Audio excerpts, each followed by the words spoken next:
In this video we will talk about branching strategies for Git and why do we need them. So branch strategies, it's approach how do you organize your Git branches in your project. It's a very important step on project beginning. Usually when we start project we decide how we are going to organize our Git, and then based on this strategy we can organize our work. So in this video we will take a look on a couple of these strategies, the most popular. So the first one is centralized strategy. Centralized strategy, it's a very simple strategy when you have just one branch, it's master branch, and all your commits are created during this branch. So for example, we have two developers, Maxim and Oksana, and they creating commits, and these commits are in one master branch. So when can we use this strategy? For example, we can use this strategy when no one knows what is Git and how to work with it. They are new in Git and doesn't know how to work with Git and with branches, so it's okay to use one branch. Also, it's possible if these developers previously used another branch, another version control system, and they do not know about the branch concept. Also, it might be used if you are on some hackathon and you have no time to create different branches and you need just push faster everything and you can use one branch. Also, sometimes I use this strategy when I'm creating something for myself and I'm the one developer, only one developer, and there is no reason to create different branches. I can create commits and save these commits in one branch. So this strategy can work. For a big project, it will be a problem in case you will have more than one developer. So for this case, we can take a look on another strategy. It's a very popular strategy and we use it very often, and already in the previous video we discussed this strategy. It calls feature branch workflow. How does it look? So we have the same master branch, the main branch, and for each other feature we create small branch. So for example, we have implemented some new functionality and we created a branch for this small feature, and after that, when this branch will be finished, we will merge this branch into the upstream branch. In our case it's master, it's a source branch, and then we have another large feature. We can create another commit, we can create another branch with a lot of different commits, and when these commits will be finished we will merge this branch into the master.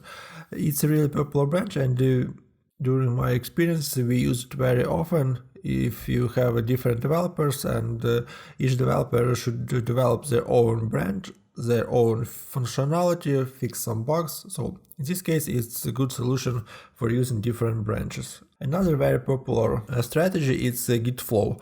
It was created in 2010. It's 10 years ago. And what does it mean? During this strategy we have a master branch, and in this master branch we save just production ready code with the tags. Tags we already discussed in the previous videos. So in master we have code which is published for production, and we do not use it during development. For development we have another branch, it's called develop or dev branch, and all commits, all branches will be merged to this develop merge. During development we can create feature branches. It's like the feature branch strategy. We create different branches for different features. When we finish this feature we will merge this task into the branch. It is develop branch. When your work is finished and the solution is implemented, you will push your code to the master, and it will be production ready code which will be published to production.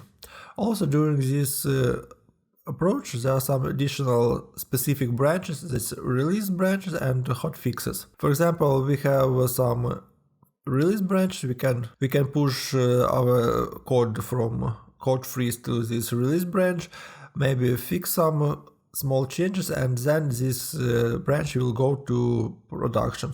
Also hot fixes, in case developers or QAs have found some bugs, they found bugs and we need to fix it as soon as possible, so we can use the hot fixes branch and push this to branch, and then it will go to production.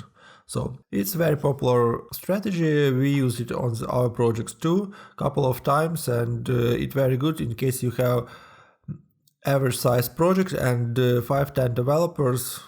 It's a good approach. Another one strategy we will take a look is integration manager workflow. So how does it work? During this approach we have different developers. Okay, so the basement of this approach is remote branches. We already discussed remote, and we know that when we work with remote branches we can pull data and push data from different remote servers. So this strategy is based on this approach. So we have different developers, and each developer is own a public developer repository, and when we finish some functionality we push our changes to this repository.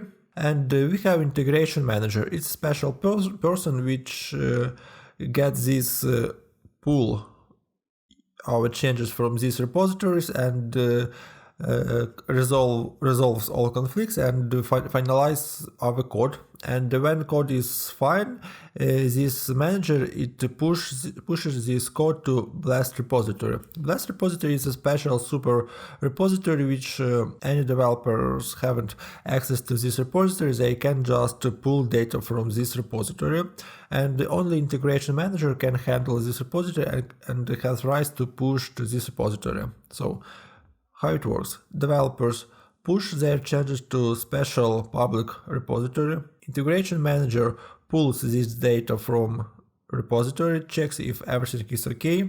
Usually this manager do not create code, don't write it. When everything is okay, he can push this data to Blast repository.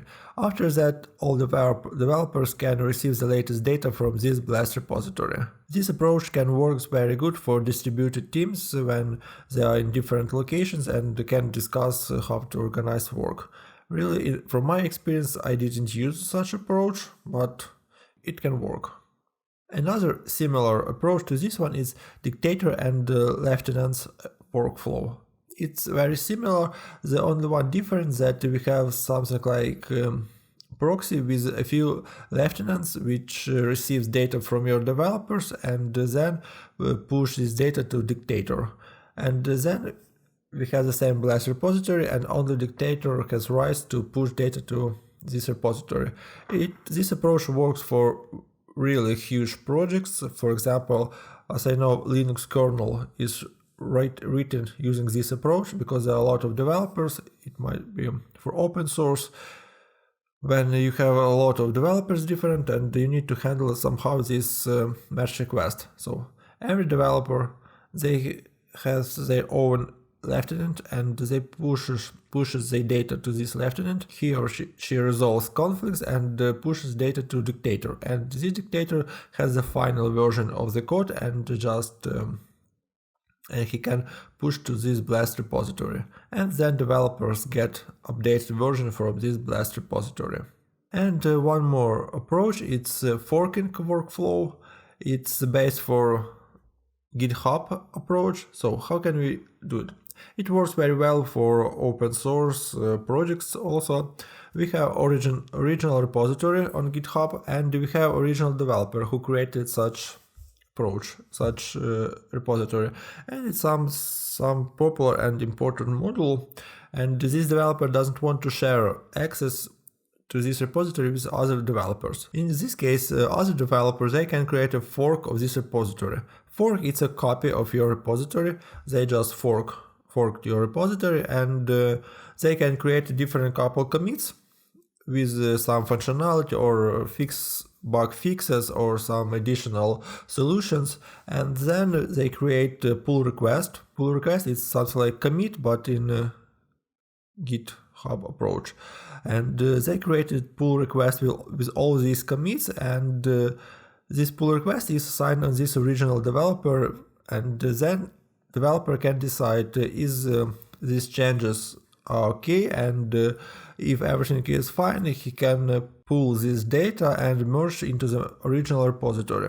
In GitHub it works very easy because there is one button which you can click, and all data from forked fork repository, this commit, or in our case pull request with a few commits, will be pushed into your repository. From my experience, I used this approach when I worked with GitHub and public repository and contributed to one library which is used for its templates library. And when we needed to create some contribution, we forked repository, created our solution, created pull request, and then when everything was okay, code was reviewed, this pull request was merged to original repository. It was the last branch strategy I want to mention. So based on this, you can decide what strategy you are going to use, and in this case you need to consider a size of your team and rights to repository or a project. Do you have rights to push a new repository, or you need to create your own fork and then create pull request to this repository?